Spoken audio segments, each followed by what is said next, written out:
is Marvis, your Chief Fund Officer and host of Golden Heart Girls After Hours podcast. I am so glad that you joined me today. This is episode 3. Your truth ain't my truth. It's not up for debate. That's what we're going to be talking about today. So the way we do this, we talk about the social impact, and then I give you some pocket change, economic, low to no cost strategies so that we can dive a little bit deeper into the subject. So today's topic is your truth ain't my truth. So let's jump into this. This is all about self-care, and episode 1 talked about stress less, live more. Episode 2 talked about flawed and fabulous. And now we're talking about your truth is not my truth. Because one of the things for you to give you the best self-care is your devotional practice. Now, anyone that can tell you I'm not a religious person, but I'm a spiritual person. I believe there's a higher power that I answer to for all that I do. So when we're talking about the social impact of your devotional, one of the things that I can tell you is I had Dr. Shannon speaking in a webinar. And one of the things that she gave us a challenge to do was to create a devotional practice. And out of all the devotional practices that I have done, this one has stuck with me. So she says to start your day with 5 different things: stretching, hydrating, breathing, meditation, and gratitude. So, me being me, of course, there's always something different than what was told to me that I have to do because of who I am, so that I can make this practice stick. So, I do the stretching and trust and believe with these old bones, they need all the stretching they can get. And so starting in the morning, before I get out of bed, I am stretching. I am giving that princess stretch that we have seen that says I have had a good night's rest and I am ready for the world. Okay, so that's the idea of stretching. But it's also just getting the body to move. Normally I have something that I drink throughout the night.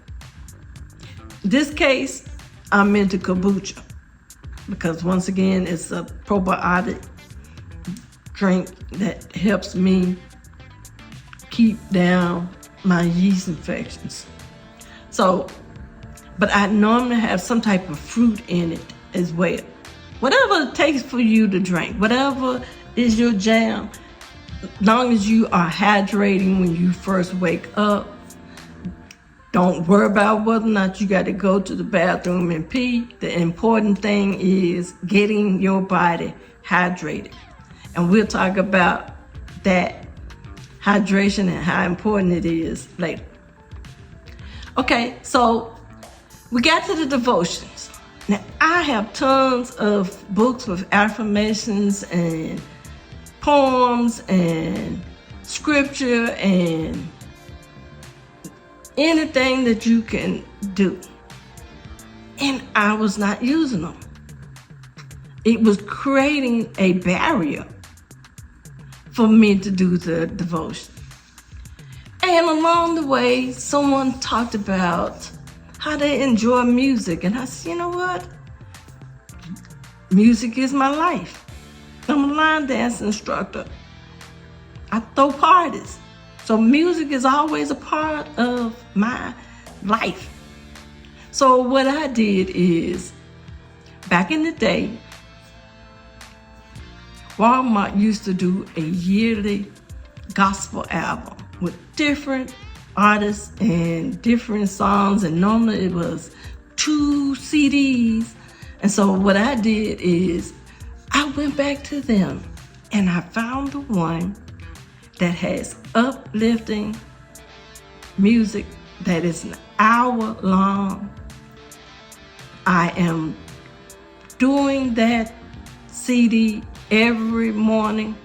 When I travel, it's on my Spotify list so that I don't miss out on just having that uplifting music to just get me, so that I am thankful, grateful, and blessed. And it's giving me the motivation so that I can start my day setting it with intention. So as I am doing my morning routine, I'm thinking about what I need to accomplish during that day so that I'm prepared for whatever's going to happen, because we all know God laughs at us for making these plans, but at least I have a skeleton view so that if something changes, I kind of still know what my intentions were, and then I just switch to whatever I need to do. So we talked about setting your day with intention, and now we talk about gratitude. There is a plaque that I have on my wall right over my front door, so when I walk out of my bedroom, it's the first thing that I see. And it says, gratitude turns what we have into enough. Let me say that again. Gratitude turns what we have into enough.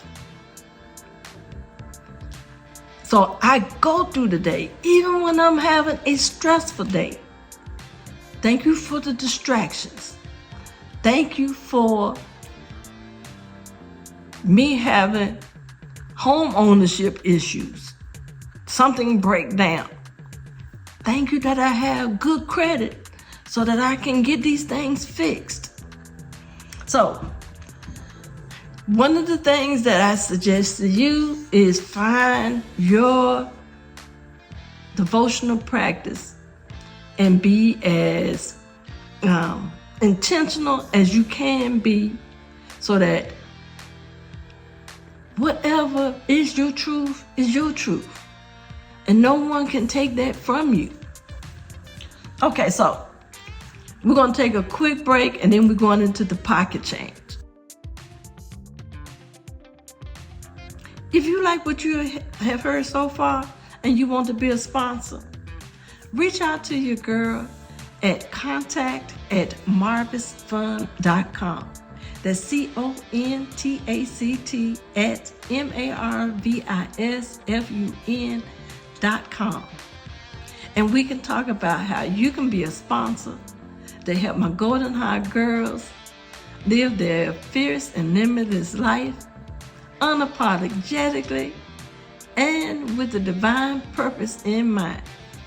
So, Golden Heart girls, we know that we are on the other side of a century mark. Now, some of us, we may aspire to live to be 110. It can happen, but what are the chances? So what I like to do is talk about pocket change.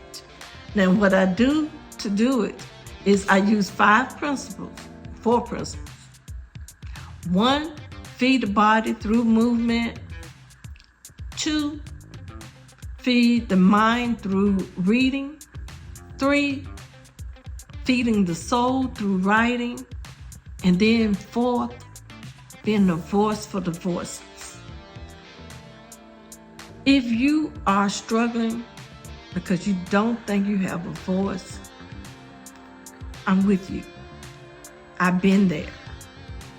I struggled and lived in a season of lack for a long time. Everything that I was touching, it didn't seem like it was working. When I made the conscious decision that I was better than my season of lack, it was, now I look back at it, I went through a season of losses. In 5 years, my grandfather passed away, my mom passed away, my health was shot, my sister passed away, and my marriage ended, all in 5 years.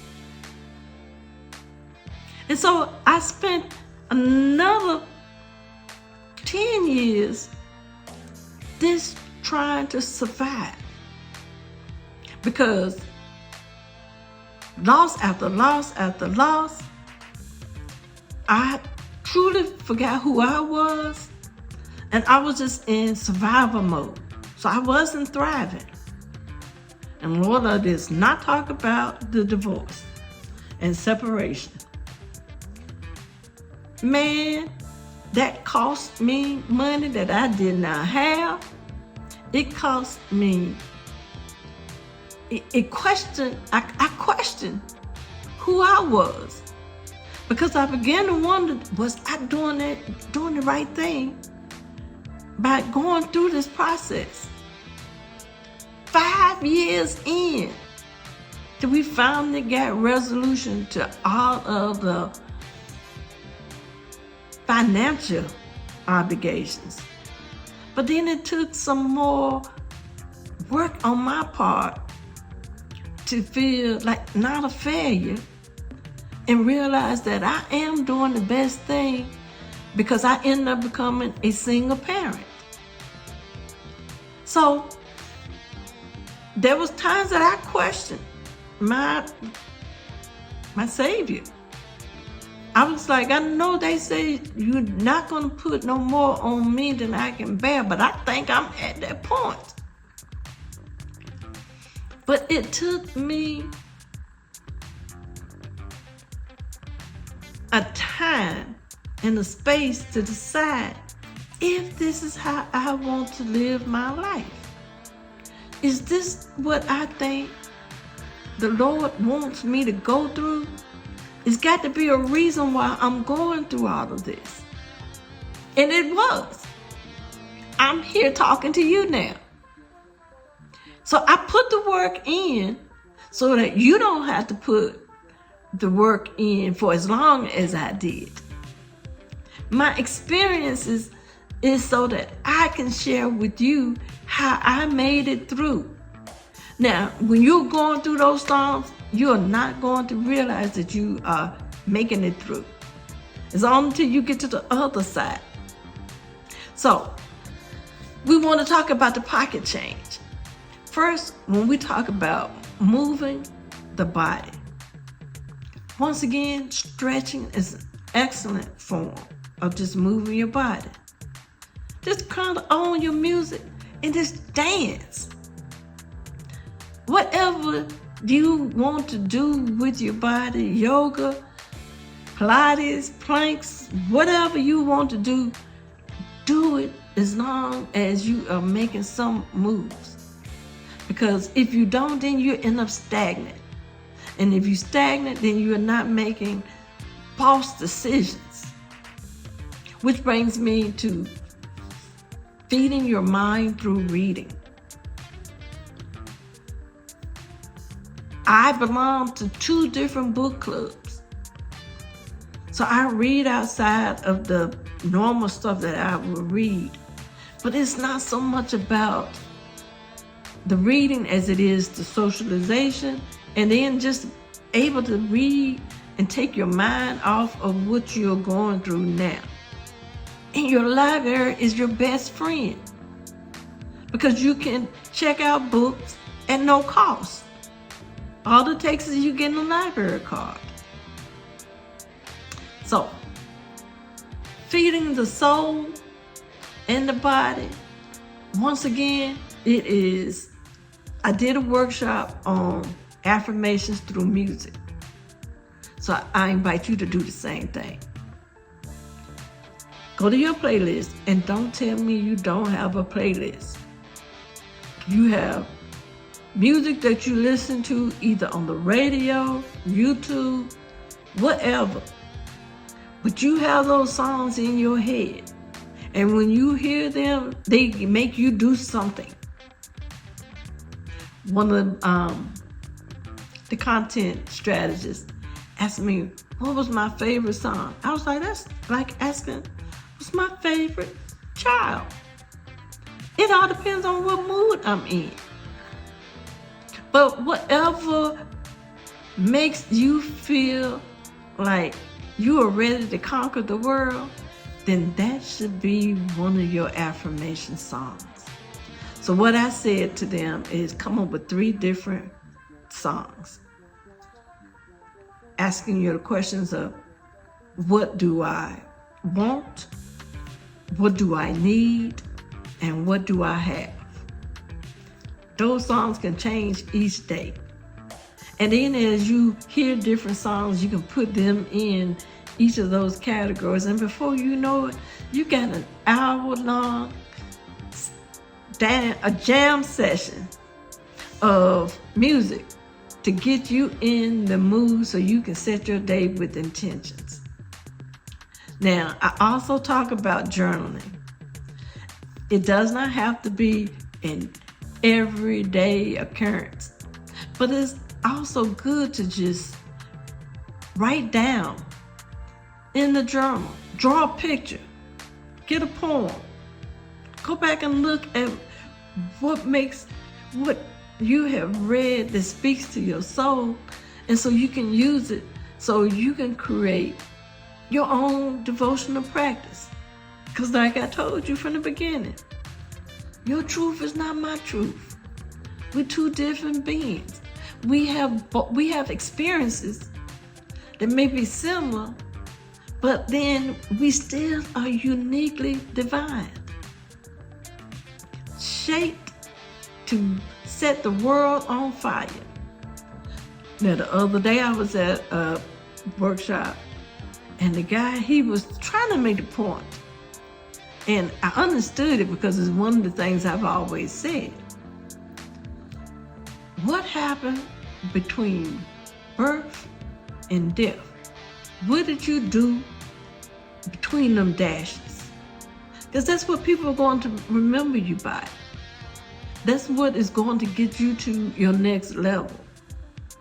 So, to recap, we talked about creating sacred space wherever you go by creating a devotional practice. We talked about 3 pocket change tips where you can find music for free, books for free, and writing in your journal just anything that pops up in your world, either through drawing, writing, speaking, whatever it is. So I know this has been a lot of information to try to squeeze into this session. So what I do is I invite you to come and visit my website, www.marvisfun.com. That's www.marvisfun.com, because I am truly a person that believes you need fun in your life. However you describe your fun is your way. But I encourage you to come and join me, find out what I'm doing so that you'll know whether or not I am teaching a class, have a challenge, maybe a retreat, whatever is going on that I think will make you have a fierce and limitless, fabulous life. I am your girl. So I hope you have enjoyed this episode of Your Truth Ain't My Truth. And I hope that you will join me for my next podcast episode. And until then, be fierce and limitless and be fabulous.